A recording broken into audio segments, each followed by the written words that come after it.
Hello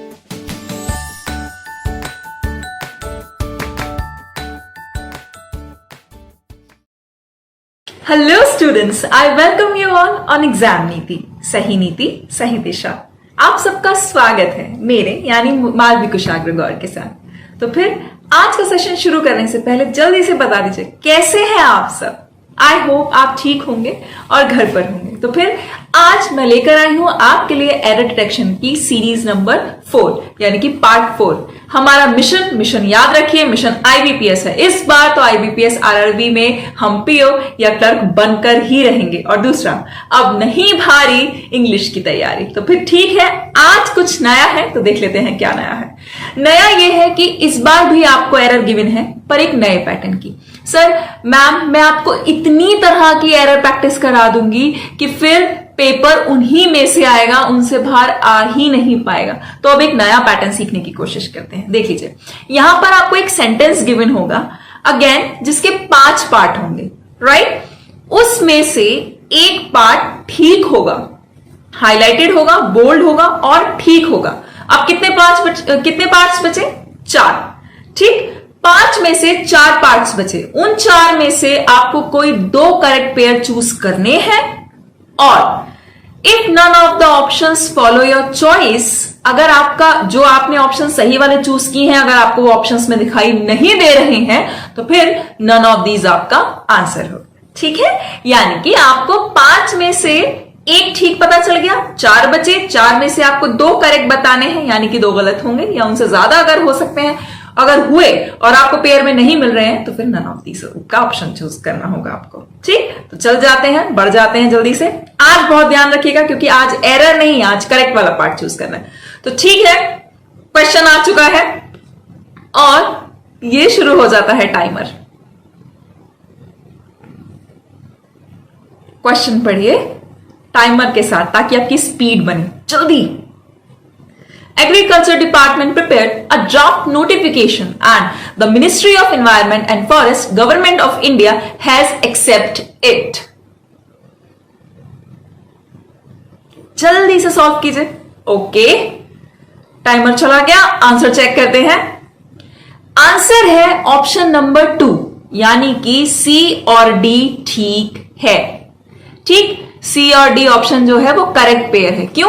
क्योंकि देखिए B तो करेक्ट है ही है, मैंने आपको बताया था कि जो बोल्ड पार्ट है वो तो करेक्ट है ही है। इसके अलावा 2 और कौन से करेक्ट हैं बचे हुए में से? सी और डी, ठीक है। अब पार्ट ए में क्या मिस्टेक है, यानी कि हमने ए और ई क्यों नहीं चूज किया? क्योंकि ए में मिस्टेक है। देखिए, किसी भी डिपार्टमेंट के नाम से पहले, जैसे लिखा ना एग्रीकल्चर डिपार्टमेंट, किसी भी डिपार्टमेंट के नाम से पहले क्या लगाते हैं? द लगाते हैं। जब आप किसी डिपार्टमेंट की बात कर रहे होते हैं तो वहां पर उसको द से स्टार्ट किया जाता है, ठीक। नेक्स्ट लिखा है पार्ट ई में एरर है। पार्ट ई में क्या एरर है? हैज, हैव और हैड आपको इंग्लिश में कहीं भी दिखें, उनके बाद वर्ब की 3rd फॉर्म ही लगती है, कोई और फॉर्म नहीं लगती। इसलिए एक्सेप्टेड होगा, यहां पर एक्सेप्टेड होगा, एक्सेप्ट नहीं होगा। समझ में आ गया? चलिए next question.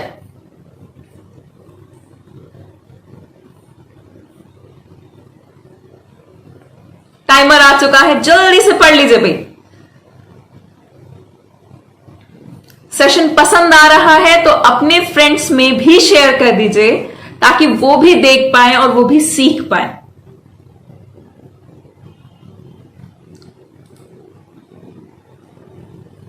All right. Moving back to the question, it has to be guaranteed that until the plan is approved, development of existing tourism activities shall be permitted only after scrutiny and recommendation of the monitoring committee. ठीक? अब आपको पता है कि D part तो already सही है ही है ना। अब 2 और कौन से पेयर ठीक है, चेक कर लेते हैं आंसर। आपने आंसर जरूर निकाल लिया होगा, ठीक है। तो आंसर है ऑप्शन नंबर 4, क्योंकि कुछ लोग ऐसे हैं जो कि ऑलरेडी प्रिपरेशन मोड में हैं, ठीक। जो सीख रहे हैं बहुत अच्छी बात है, वो मेरे साथ सीखते जा रहे हैं, और जो लोग सीख चुके हैं वो क्या कर रहे हैं? वो अपने आप को टेस्ट कर रहे हैं, ठीक है। यानी कि सी और ई जो ऑप्शन है वो ठीक है डी के अलावा। अब देख लेते हैं ए और बी में क्या मिस्टेक है। ए में मिस्टेक है कि it has to be guaranteed that until a plan नहीं होगा, it has been, it has been guaranteed, guaranteed यानी कि ये निश्चित कर दिया गया है, इस बात की गारंटी दे दी गई है। इट हैज बीन गारंटेड, इस बात की गारंटी दे दी गई है कि क्या। दूसरा पार्ट बी, पार्ट बी क्या हुआ, पार्ट बी में लिखा है डेवलपमेंट ऑफ एग्जिस्टेंट नहीं, एग्जिस्टिंग जो बनी हुई है, वो जो टूरिज्म एक्टिविटीज अभी भी चल रही हैं, बनी हुई हैं, एग्जिस्टिंग होगा, यहां पर जीरन की जरूरत है हमें, राइट। इसलिए जीरन यानी कि आईएनजी वाली फॉर्म की, आईएनजी क्यों, क्योंकि वो अभी चल रही हैं, जो इस वक्त अस्तित्व में है, एग्जिस्टिंग टूरिज्म एक्टिविटीज, राइट। यानी कि ए और बी में मिस्टेक है, तो आपका ऑप्शन क्या हो गया, सी और ई। इस बार आपको करेक्ट ऑप्शन चूज करना है। अगर आपका आंसर ठीक था तो बहुत बढ़िया, ठीक। चलिए बढ़ते हैं अगले क्वेश्चन की तरफ। ये सीरीज का पार्ट 4 है भाई, और टाइमर आ चुका है। Flyover is located at the retail market for spices and utensils and the livelihoods of 1,000 who reside in the area are linking with the market.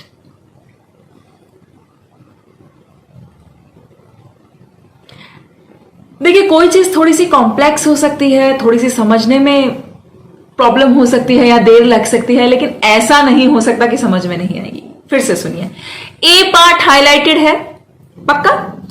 अगर ये बोल्ड है, इसका मतलब डायरेक्शन में लिखा था कि जो बोल्ड पार्ट है, हाईलाइटेड पार्ट है, वो करेक्ट है, ठीक है।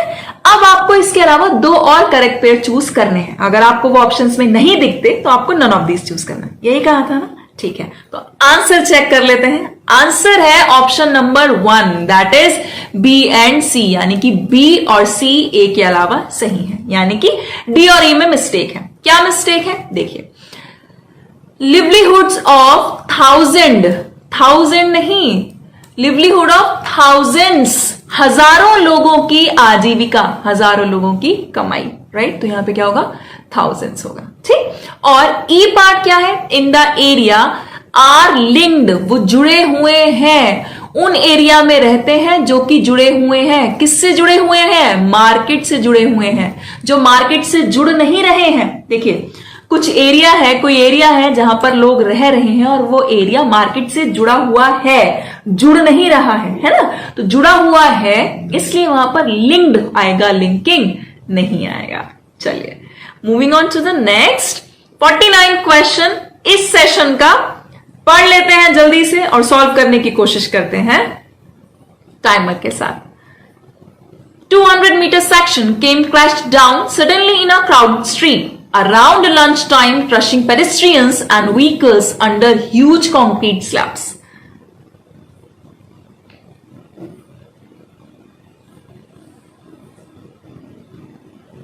ओके, ठीक, यानी कि इतना तो कंफर्म है कि ई पार्ट ठीक है। तो अब आंसर चेक कर लेते हैं कि आंसर क्या है। आंसर है ऑप्शन नंबर 2, यानी कि ई के अलावा सी और डी ठीक है, यही चूज करना था ना। अब देख लेते हैं ए और बी में क्या मिस्टेक है। देखिए 200 मीटर सेक्शन केम क्रैश्ड डाउन, यानी कि 200 मीटर का एक सेक्शन टूटता हुआ अचानक से आया, टूटता हुआ यानी कि वो चल रहा था, वो एक्शन हो रहा था, टूटता हुआ आ रहा था। आप ज्यादातर एरर देख रहे हैं ना आज की, कुछ लोग जो जिनकी तैयारी अच्छी है वो समझ रहे होंगे कि आज की ज्यादातर जो एरर है वो जीरन बेस्ड है, यानी कि काम चलता हुआ हो रहा है या हो चुका है ना। तो जीरन और पार्टिसिपल बेस्ड आज की एरर्स हैं ज्यादातर। आपने अभी तक के सेशन में ये चीज नोटिस करी? जिन्हें पता है अच्छी बात है, नहीं पता है तो हम जीरन की क्लास भी लाएंगे, हम पार्टिसिपल की क्लास भी लाएंगे, ताकि आपको भी आइडिया लगे कि what is I am talking about, what like किस चीज के बारे में मैं बात कर रही हूं, right. What is this Jiran and what is this participle thing all about, ठीक है। तो आप सी और डी ठीक है। ए में 200 मीटर का सेक्शन अचानक से टूटता हुआ आया, कहां आया? इन अ क्राउडेड स्ट्रीट, एक भीड़ भाड़ वाली गली में आया, ठीक, तो इसलिए यहां पर क्रैश्ड डाउन नहीं होगा बल्कि क्या होगा, क्रैशिंग डाउन होगा, क्योंकि वो टूटता हुआ आया। Next is B. देखिए, इन नहीं आएगा, ऑन आएगा, क्योंकि स्ट्रीट पर आकर गिरा। कोई जो टुकड़ा था, कोई जो सेक्शन था किसी चीज का, किसी हिल का, किसी भी चीज का सेक्शन, वो टूटता हुआ अचानक से स्ट्रीट में नहीं आया, स्ट्रीट पर आकर गिरा। स्ट्रीट जो कि क्राउडेड थी, जहां पर बहुत सारे लोग थे, वहां पर आकर गिरा, राइट। तो इन नहीं आएगा, क्या आएगा, ऑन आएगा। तो प्रीपोजिशन की मिस्टेक होने की वजह से ये पार्ट भी गलत हो गया। तो आपकी एरर कहां हो गई, इस पार्ट में हो गई, ए पार्ट में और बी पार्ट में। चलिए बढ़ जाते हैं अगले पार्ट की तरफ। नेक्स्ट एरर है एरर नंबर 50। जल्दी से पढ़कर सॉल्व करने की कोशिश कीजिए। देखिए, दो ना मिले, एक मिले, एक सही, एक सही। लेकिन अगर कुछ भी समझ में आ रहा है ना, तो सेशन को लाइक करना प्लीज भूलिएगा मत, जरूर लाइक करिएगा सेशन को।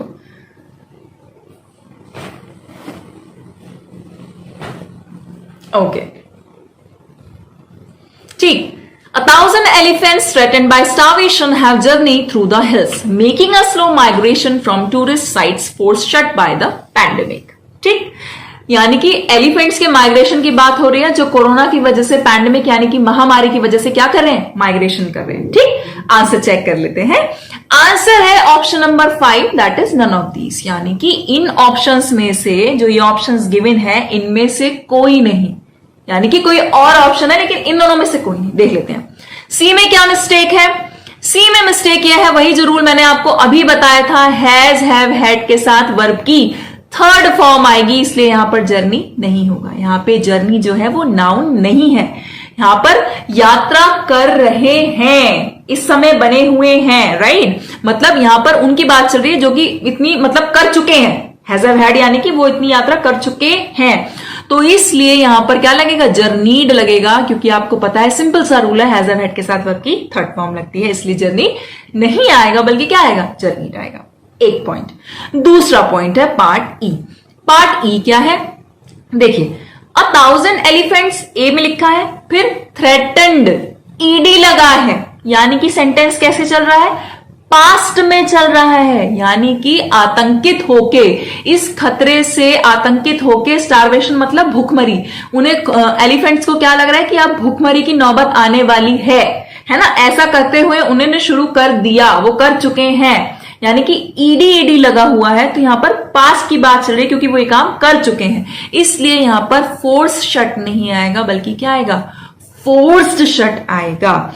Forced shut by the pandemic, क्योंकि कोरोना की वजह से जो टूरिस्ट साइट्स हैं, जो जगह हैं जहां पे लोग घूमने आते हैं, वहां पे वो लोग कुछ खाने वाने का डाल देते हैं, तो एलिफेंट्स को खाने को मिलता रहता है। लेकिन अब क्योंकि वो फोर्स्ड शट हो चुकी हैं, है ना, बंद तो हो चुकी ना, इसलिए यहां पर ईडी लगेगा, सिंपल फोर्स नहीं आएगा। यानी कि कौन कौन से पार्ट ठीक है, एक तो पार्ट हमारा ठीक है सी, और दूसरा पार्ट हमारा ठीक है डी, यानी कि सी एंड डी। अब देख लेते हैं क्या सी एंड डी कहीं गिवन है, देख लेते हैं भाई। नहीं, सी तो गलत हो गया, सी और ई गलत है, सी और ई गलत है, यानी कि हमारा आंसर होना चाहिए बी और डी, यानी कि ना तो बी में एरर है ना तो डी में एरर है। ठीक है, बी डी में एरर नहीं है, लेकिन बी डी तो कहीं ऑप्शन में गिवन है ही नहीं। कोई बात नहीं, अगर नहीं गिवन है, हमारा सही ऑप्शन है बी एंड डी। ठीक, क्यों, क्योंकि सी और ई में एरर है, ए में एरर नहीं है, वो ऑलरेडी करेक्ट है, यानी कि दो और पार्ट करेक्ट है, वो कौन कौन से, बी और डी, लेकिन वो ऑप्शन में नहीं है, इसलिए आपने चूज किया है none of this, that is option number 5। देखिए समझ में आ रहा है, बहुत अच्छी बात है। टफ लग रहा है या कोई प्रॉब्लम हो रही है तो आप मुझसे पूछिए। कमेंट बॉक्स इसीलिए गिवन है कि आप मुझसे क्वेरी करके पूछ सकें कि क्या ऐसे नहीं ऐसे होगा या ऐसे क्यों नहीं होगा, आराम से पूछिए। ठीक, लेकिन अगर पसंद आ रहा है तो लाइक करना प्लीज मत भूलिए और सब्सक्राइब भी करिए, इन केस अगर आप आज ही हमसे जुड़े हैं तो। ठीक, चलिए moving on to the next. अगले सवाल को हम फिर दोबारा इस एरर को टाइमर के साथ देखते हैं, क्योंकि एग्जाम में टाइमर की जरूरत पड़ती है। जल्दी से पढ़िए और सॉल्व करने की कोशिश कीजिए।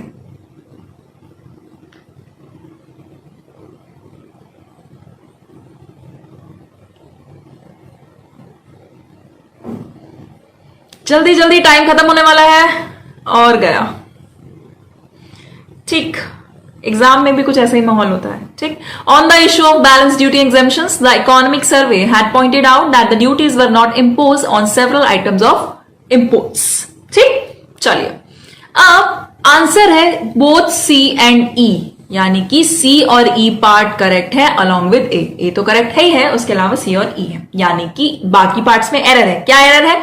पार्ट बी में है on the issue of. Of क्या होता है भाई? ऑफ क्या होता है? प्रीपोजिशन होता है ना। पार्ट्स ऑफ स्पीच में ऑफ क्या है? ऑफ, ऑन, एट, ये सब क्या है? प्रीपोजिशन। इतना तो पता है ना। किसी भी प्रीपोजिशन के बाद अगर कोई वर्ब आए तो वो हमेशा आईएनजी में आता है। किसी प्रीपोजिशन के बाद अगर कोई वर्ब आए तो जनरली वो आईएनजी में आता है। ठीक, कई बार ऐसा भी होगा जब टू के बाद नहीं आएगा, लेकिन वो कुछ ही एक्सेप्शन है जो मैं आपको बहुत इजीली बता दूंगी जब एक सेशन शुरू करूंगी तो उस चीज का। ठीक, तो प्रीपोजिशंस के बाद आप एक मोटा मोटा रूल याद कर लीजिए। जब भी आप प्रीपोजिशंस देखें और उसके बाद वर्ब आए तो उसमें क्या लगा दीजिए? जल्दी से बताइए, क्या लगाएंगे? बोलिए बोलिए, क्या लगाएंगे? Yes, ING। ठीक, इसलिए यहां पर बैलेंस नहीं आएगा बल्कि क्या आएगा? बैलेंसिंग आएगा। ठीक, एक तो एरर ये हो गई। दूसरा है पार्ट डी में। डी में क्या है? वर नॉट, नहीं की गई थी, वर नॉट इम्पोज्ड, यानी कि ये बात पैसिव में चल रही है, एक्टिव की बात नहीं हो रही है। चार्जेस नहीं लगाए गए थे। ठीक, ड्यूटी या कर नहीं लगाए गए थे। क्या इसमें कोई कर्ता पता चला आपको? कोई सब्जेक्ट दिख रहा है आपको यहां पर? क्या कोई भी सब्जेक्ट है? सुनिए, मैं कह रही हूं चार्जेस नहीं लगाए गए थे। क्या इसमें ये कोई काम कोई कर रहा है? कर रहा होगा, लेकिन क्या आपको इस सेंटेंस से कुछ पता चल रहा है? नहीं ना। जब कभी भी आपको सेंटेंस पढ़ते समय कर्ता नहीं मिले, ठीक, तो वो सेंटेंस होता है पैसिव।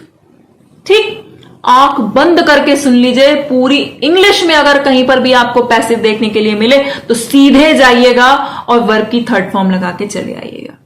कुछ याद मत करिए।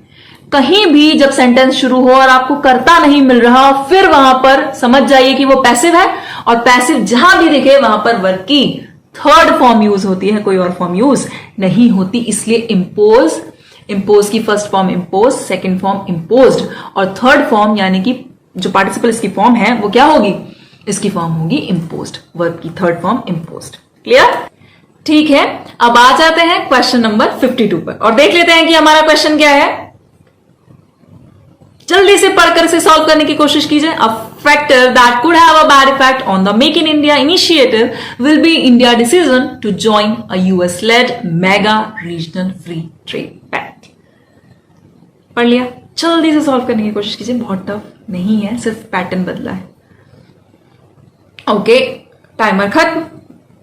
क्वेश्चन की तरफ देख लेते हैं। अब इतना तो कंफर्म है कि बी पार्ट ठीक है, कंफर्म है ना? चलिए, अब दो कौन से और है वो पार्ट जो ठीक है? वो है ए एंड ई, यानी बी के अलावा एक पार्ट और ठीक है, वो है ए वाला पार्ट, ये भी ठीक है, और एक है ई वाला पार्ट, ये भी ठीक है। ठीक है, बी भी ठीक है, यानी कि सी और डी में गलती है। क्या गलती है देख लीजिए। विल बी होगा इंडिया डिसीजन, भारत निश्चय होगा, भारत निश्चय, ये तो कोई बात नहीं है ना, होगा भारत का निश्चय, है ना, इसलिए यहां पर आएगा इंडियास। जब कभी भी आपको का, की, के लगाकर बोलना हो तो आप ऐसे बोलते हैं अपस्ट्रॉफी एस लगाकर, नहीं तो ऑफ लगाकर। ऑफ लगाते तो कैसे बोलते? Will be the decision of India, है ना, तो या तो आप ऐसे बोलेंगे द डिसीजन ऑफ इंडिया, ठीक, नहीं तो will be India's decision. Clear है? काकी के बोलने के लिए इंडियाज डिसीजन। ठीक, नेक्स्ट क्या है? अ यूएस लेड। आपको पता है ना कि जब भी आप किसी फेडरेशन, किसी संगठन की बात करते हैं, जैसे यूएस हुआ, यूके हुआ, यूएई हुआ, नीदरलैंड्स हुआ, ठीक, हेग हुआ, जब कभी भी आप फेडरेशंस की बात करते हैं, ऐसे देशों की बात करते हैं जो कि संगठन है, ठीक, उनसे पहले आ नहीं लगाते हैं, बल्कि क्या लगाते हैं? द लगाते हैं। क्या लगाते हैं भाई? द लगाते हैं। तो यानी कि दो गलतियां हैं यहां पर। चलिए अगले क्वेश्चन की तरफ। क्वेश्चन नंबर 53 क्या कह रहा है भाई? जल्दी से पढ़ के सॉल्व कीजिए। A survey said that the decision of government to sell its non-financial assets to infusing capital in the public sector banks is a well understood proposition.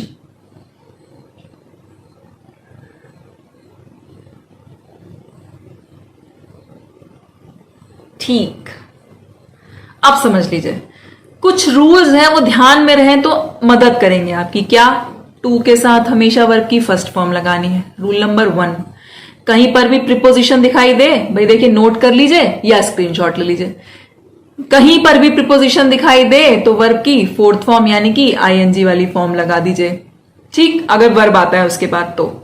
और कुछ बातें हैं जो आपको पता होनी चाहिए। कहीं पर भी आपको क्या बोलना है? का, की, के बोलना है। कभी भी आपको कोई कनेक्शन शो करना है या कोई रिलेशन शो करना है तो फिर आप क्या करते हैं? वहां पर अपस्ट्रॉफी एस लगा देते हैं या फिर ऑफ लगा देते हैं। क्या कर देते हैं? या तो अपस्ट्रॉफी एस लगाते हैं या फिर ऑफ लगा देते हैं। ठीक है, तो कभी भी आपको कोई रिलेशन शो करना हो तो अपस्ट्रॉफी एस या फिर ऑफ लगाकर बोलेगा। ये बात समझ में आ गई? Point number 1। कभी भी टू की बात करें तो जनरली उसके बाद वर्ब की फर्स्ट फॉर्म लगती है। नंबर 2। नंबर 3, कभी भी प्रिपोजिशन देखें और उसके बाद वर्ब आए तो जनरली क्या करिएगा? उसमें आईएनजी फॉर्म लगा दीजिएगा। कभी भी आपको कर्ता यानी कि सब्जेक्ट ना दिखे तो यानी कि आपका सेंटेंस हो गया कैसा? पैसिव। और हर पैसिव में वर्ब की कैसी फॉर्म आती है? हर पैसिव में वर्ब की हमेशा थर्ड फॉर्म आती है, कोई और फॉर्म नहीं आती। भाई ये तो हो गया डिस्कशन। अब बात कर रहे हैं हम कि नोट कर चुके थे ना, समझ चुके थे ना? नहीं तो बैक करके देख लीजिएगा। ठीक है, चलिए अब आंसर चेक करते हैं। आंसर है option number 2, that is A and E. ठीक, ए एंड ई हमारा ऑप्शन है, बी ऑलरेडी ठीक था। तो गलती कहां कहां पर है? सी और डी में। जल्दी से देखते हैं सी में क्या गलती है। टू इन्फ्यूज, ये रहा गवर्नमेंट टू सेल, बी में लिखा है गवर्नमेंट टू सेल इट्स। ध्यान रखिएगा, इस इट्स का मतलब होता है ये जो इट्स लिखा है ना,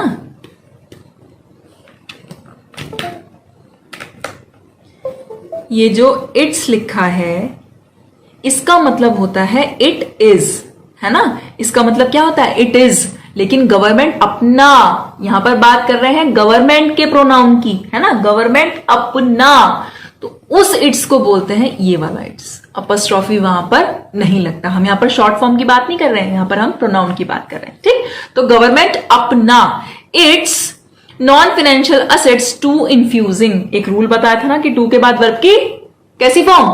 जल्दी से बोलिए, जल्दी से बोलिए। टू के बाद वर्ब की फर्स्ट फॉर्म, इसलिए इन्फ्यूजिंग नहीं आएगा बल्कि क्या आएगा? टू इन्फ्यूज आएगा। क्लियर है? चलिए, यानी कि कौन कौन से पार्ट ठीक हो गए भाई? ए एंड ई। जल्दीबाजी में कभी ये मत भूलिएगा कि सी और डी समझा रहे हैं या एक्सप्लेन कर रहे हैं या गलती है तो वो चूज करके आ जाए।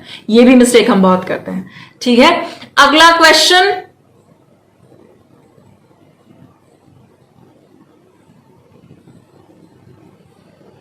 the survey added no less than 2000 of the startups has been backed by venture capital's angel investors since 2010.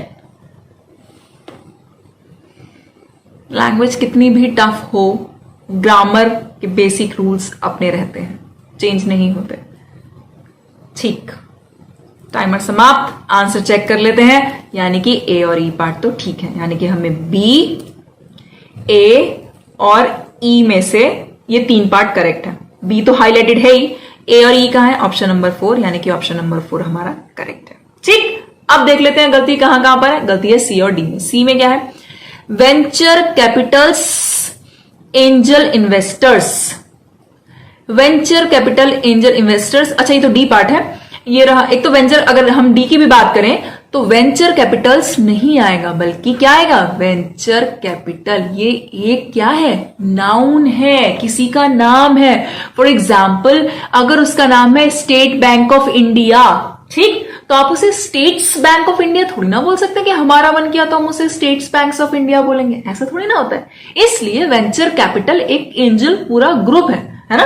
ये वेंचर कैपिटल जो है ये पूरा ग्रुप नाउन है, कंपाउंड नाउन है, एक नाम है, तो उसको हम चेंज नहीं कर सकते। इसलिए वेंचर कैपिटल्स नहीं होगा बल्कि क्या होगा? Venture capital. By venture capital, by यानी कि द्वारा, किसी के द्वारा। और किसके द्वारा? वेंचर कैपिटल वो है ऐसे इन्वेस्टर जो कि 2010 से जिन्होंने इन्वेस्ट कर रखा है। ठीक, अच्छा पहली बात तो ये हुई कि हम नाम के साथ छेड़छाड़ नहीं करेंगे, इसलिए उसका प्लूरल सिंगुलर कुछ नहीं करेंगे।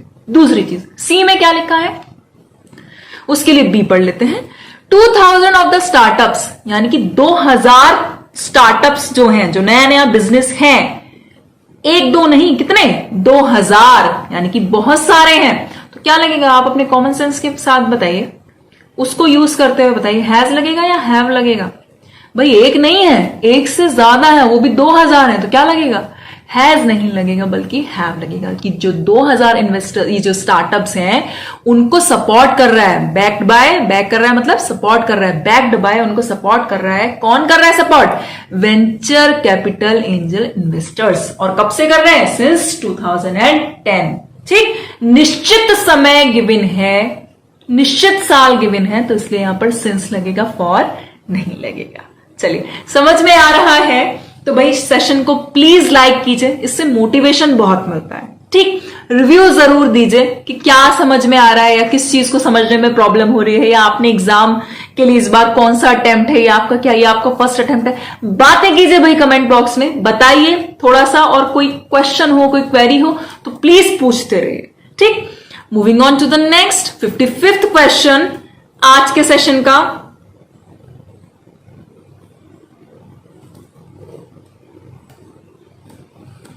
The finance minister explained that NDB would include market borrowing to raise capital, but stressed that bonds in local currency will favor. Interesting तो है आज का सेशन, लग रहा है कि नहीं। ठीक, तो आंसर चेक कर लेते हैं। भाई जितने लोगों ने कहा option number 3 B and D, उनको तो बधाई। क्यों, क्योंकि उनकी तैयारी बहुत अच्छी है, सही है। बस इसी तरह से प्रैक्टिस करते रहिए, इस बार आरआरबी कहीं नहीं है, आपकी जेब में है। ठीक, दूसरी चीज, सी और ई में मिस्टेक है। सी और ई में क्या मिस्टेक है देख लेते हैं। देखिए यहां पर लिखा है द फाइनेंस मिनिस्टर एक्सप्लेन्ड, उन्होंने एक्सप्लेन किया, यानी कि बात पास्ट की है, तो पूरा सेंटेंस किस में होना चाहिए, पास्ट में होना चाहिए, प्रेजेंट में नहीं होना चाहिए। क्लियर है, जब बात पास्ट से शुरू हो रही तो सेंटेंस पास्ट का ही है, प्रेजेंट का तो है नहीं, इसलिए यहां पर स्ट्रेस नहीं आएगा। पर उन्होंने जोर दिया, ठीक, स्ट्रेस्ड ये भी पास्ट में कर लिया। दूसरा, दैट बॉन्ड्स की जो बॉन्ड्स हैं इन लोकल करेंसी, लोकल करेंसी में जो बॉन्ड्स हैं, वो बॉन्ड जो कि लोकल मुद्रा में है, विल फेवर, वो फेवर करेंगे, वो फेवर नहीं करेंगे, उनको फेवर किया जाएगा।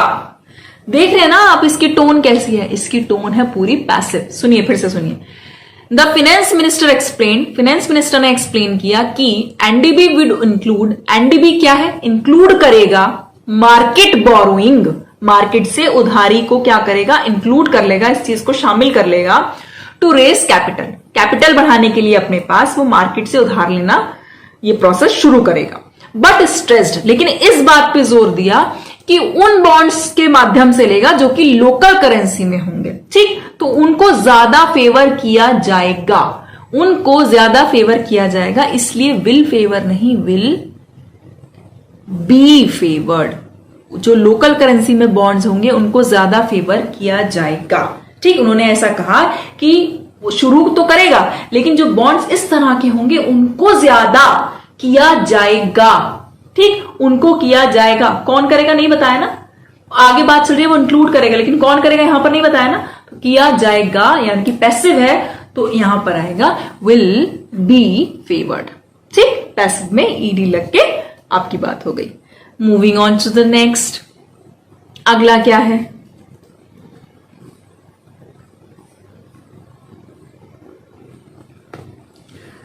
the other two farmers used a fraction of their respective plot to invest in seedling of the flood resistance paddy collected from agriculture department. ठीक,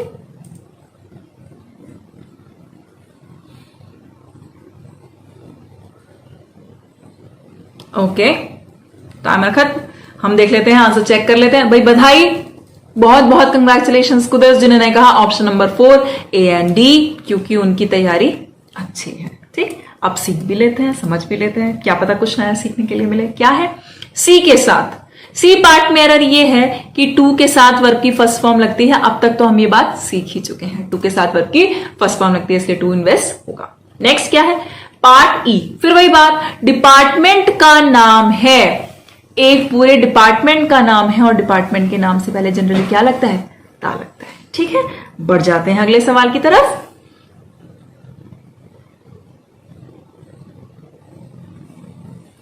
Assam rural infrastructure and agricultural services, ये पूरा एक नाम है, कंफ्यूज मत होइएगा, इसे दो सब्जेक्ट्स मत समझिएगा। सोसाइटी, इस पूरे चीज की सोसाइटी। ठीक, टाइम खत्म। आ जाते हैं, आंसर चेक कर लेते हैं। Option number 1 A and C, यानी कि जितने लोगों ने कहा है 1, भाई बहुत अच्छी बात है, बहुत बढ़िया, शाबाश, ऐसे ही तैयारी करते रहिए। नहीं तो आप सीखिए क्या एरर है। ठीक है, सीख तो सकते हैं ना। सीखने की बात यह है कि देखिए, ये जो पूरी सोसाइटी है, ठीक है, ये हेड बाय नहीं, भाई बात पैसिव में हो रही है ना, इसको कोई हेड कर रहा है, इसको हेड किया जा रहा है, किसके द्वारा, बाय मतलब द्वारा, एक ब्यूरोक्रेट, एक राजनेता है, उसके द्वारा इस सोसाइटी को हेड किया जा रहा है। ठीक, इसको उसके उनके द्वारा इस सोसाइटी को हेड किया जा रहा है, यानी कि द्वारा, यानी कि पैसिव। ठीक, ऐसा नहीं बोला कि वो हेड कर रहे हैं, उनके द्वारा किया जा रहा है, इसलिए यहां पर हेडेड आएगा, क्योंकि पता है कि वैसे पैसिव में वर्ब की थर्ड फॉर्म। ठीक, रूल है, सीख लीजिए, इसको एकदम से पक्का से याद कर लीजिए। दूसरी चीज, पार्ट ई है, in the coordinating agency for a world bank funded project, नहीं, फॉर द, वंस अगेन मैंने आपसे कहा था कि ऑर्गेनाइजेशन का नाम है। वर्ल्ड बैंक एक बहुत बड़ा बैंक है, बहुत बड़ा ऑर्गेनाइजेशन है, बहुत बड़ा ट्रस्ट, बहुत बड़ा बैंक, राइट। तो वो वर्ल्ड बैंक की बात हुई है, तो उस वर्ल्ड बैंक के फंडेड प्रोजेक्ट की बात हुई, एक स्पेसिफिक वर्ल्ड बैंक के एक प्रोजेक्ट की, एक फंड की बात हुई, तो उससे पहले क्या लगेगा, उससे पहले दा लगेगा। क्यों, क्योंकि स्पेसिफिक बैंक की फंडिंग का प्रोजेक्ट है। ठीक, इसलिए तो वहां पर क्या लग गया, दा। ठीक है, अब देख लेते हैं क्वेश्चन नंबर 58। जल्दी से पढ़िए। I decided to take the risk with the new variety. मैंने डिसाइड किया कि मैं नई वैरायटी के साथ रिस्क लूंगा। After listen to the crop experts को सुनने के बाद, एंड दिस पैडी, और ये पैडी सर्वाइव कर गया 15 दिन अंडर वाटर, पानी के अंदर, while the flood damaged the common varieties in the rest of my plot. जबकि जो फ्लड थी, जो बाढ़ थी, उसने क्या करा, जो अदर वेराइटीज थी उसने मेरी फसल को खराब कर दिया बाढ़ ने। ओके, टाइमर भी खत्म। आप समझ लेते हैं कि इसमें ई पार्ट ठीक है और ई के अलावा ऑप्शन नंबर 1, कुदोस जिन्होंने कहा ऑप्शन नंबर 1, ठीक, ए और डी यहां पर ठीक है, part number A and D पूरी तरह से ठीक है, यानी कि ए एंड डी, ये रहा आपका ऑप्शन, प्लस ई ठीक है, यानी कि एरर कहां कहां मिलेगी, बी और सी में। क्या है देख लीजिए। सबसे कॉमन एरर आपको पता चल गया कि आफ्टर क्या होता है, क्या होता है आफ्टर, जल्दी से बताइए, प्रीपोजिशन। ठीक, और प्रीपोजिशन के बाद वर्ब में क्या लगता है, अगर वर्ब आए तो क्या लगता है उसमें, कहीं भी सारी इंग्लिश में क्या लगता है, आईएनजी लगता है। ठीक, तो यहां पर हो गया आफ्टर लिसनिंग, आफ्टर लिसनिंग नहीं हुआ बल्कि क्या हुआ, आफ्टर लिसनिंग। ये तो हो गई आपकी एरर बी पार्ट में। नेक्स्ट क्या है आपका, कौन सा पार्ट है भाई, नेक्स्ट है आपका सी वाला पार्ट। अब नेक्स्ट सी समझ लेते हैं। देखिए क्या लिखा है कि भाई सर्वाइव नहीं होगा, सर्वाइव्ड होगा। क्यों होगा मैम, रीजन है, देखिए आई के साथ क्या लिखा है, डिसाइडेड, यानी कि सेंटेंस किसमें है, पास्ट में। ठीक, पूरा सेंटेंस पास्ट में होगा, ऐसा तो नहीं होगा ना कि आगे वाला फ्यूचर में या प्रेजेंट में होगा। ठीक, पास्ट की बात है ना, मैं खाना खा रहा था, मैं सो रहा था, मैं पढ़ रहा था, बीच में तो ऐसा नहीं मैं खाना खा रहा था, मैं जग रहा हूं, ऐसा तो नहीं होगा ना। ठीक, पास्ट की बात चल रही है, इसलिए यहां पर भी पास्ट आएगा, इसलिए सर्वाइव नहीं होगी बल्कि क्या होगा, इसकी भी पास्ट फॉर्म होगी। और सर्वाइव की पास्ट फॉर्म क्या होती है, जल्दी से बताइए, सर्वाइव की पास्ट फॉर्म क्या होती है, सर्वाइव्ड होती है। तो वही लिखा है कि this common paddy survived 15 days under water. ठीक, पानी के अंदर ये पैडी जो थी, ये जो फसल है, वो 15 दिन सर्वाइव कर गई, इसका गुजारा हो गया। चलिए बढ़ते हैं अगले क्वेश्चन की तरफ, सेकंड लास्ट क्वेश्चन आज के सेशन का। और अब शुरू है आपके सामने जो आया है, वो आया है क्वेश्चन नंबर 59। ठीक, क्या आया है जल्दी से पढ़ लीजिए, 12 सेकंड बचे हैं सिर्फ। मिजोरम की बात हुई है,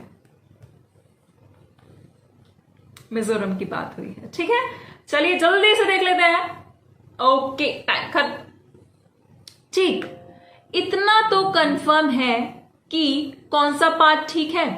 पार्ट ठीक है ए, बोल्ड में। इसके अलावा सी और डी ठीक है, यानी कि गलती कहां कहां है, बी और ई में। क्या है चेक कर लेते हैं। बी में मिस्टेक है कि इज कॉट अमंग टू।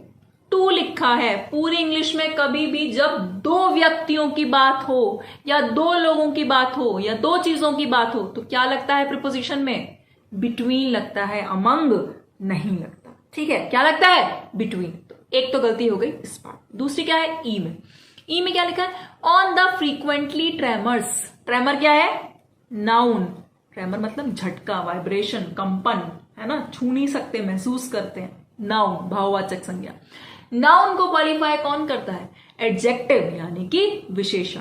ठीक, विशेषण करता है ना, और विशेषण में एलवाई तो जनरली नहीं लगा होता। जनरली तो एलवाई एडवर्ब में लगा होता, तो इसलिए यहां पर फ्रीक्वेंट आएगा, फ्रीक्वेंटली नहीं आएगा। अब इस सेशन का लास्ट क्वेश्चन। ठीक, लास्ट क्वेश्चन, क्वेश्चन नंबर 60। कोशिश करिएगा कि सॉल्व तो करें, नहीं तो कम से कम पढ़कर मीनिंग तो समझें। 13 seconds, 12, 11.